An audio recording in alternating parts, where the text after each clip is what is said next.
nothing to do with the fact that he was Iranian, except he had a very thick Iranian accent. And, you know, I'm so grateful that I worked for him, and I appreciated him even before I left the jail, and he knew that because we ended up being friends. He was an older guy, older than me, and he taught me a lot.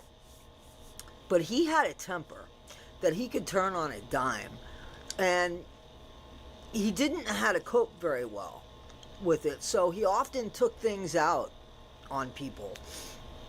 And I remember one day going, remember I told you about the elevator? We had to go, sometimes I'd go behind door 8 and I'd have to go down in the elevator because that's where most of our dry goods were down, and then we had some dry goods in the cell block, right?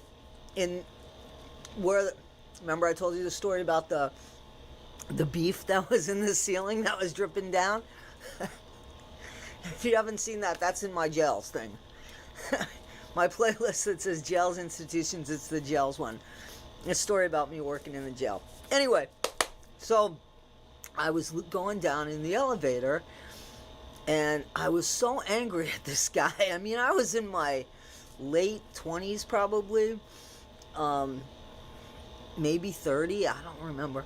And I was going down the elevator, and it was one of those elevators, those freight elevators that close this way, so you have to pull a string down and the elevator goes like this to close. So I remember pulling the string down, and then you had to pull the gate down, and I walked over to the elevator button, and I said to myself, God, I know that there's a reason why you put people into my life for a reason, but for the love of God, I can't understand why you put this guy in my life. What can I possibly learn from him?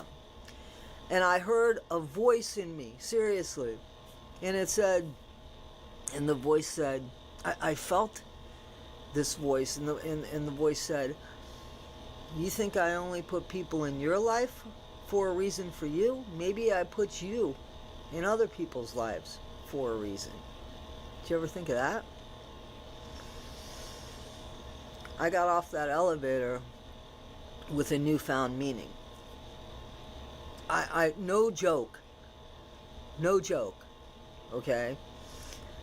I felt more responsible. Like, hey, you know, maybe this guy, his name was Sam. Maybe Sam, that wasn't his real name, but that was his American name. Maybe Sam is not in my life for me to learn from him, even though, you know, I learned a great deal from him. Maybe he was supposed to learn from me. You know, maybe he's supposed to learn from me. And that stuck with me, and my attitude changed. So, all that in saying there are things that we learn to do from people, and there are things that we learn not to do from people. So, I'm not too sure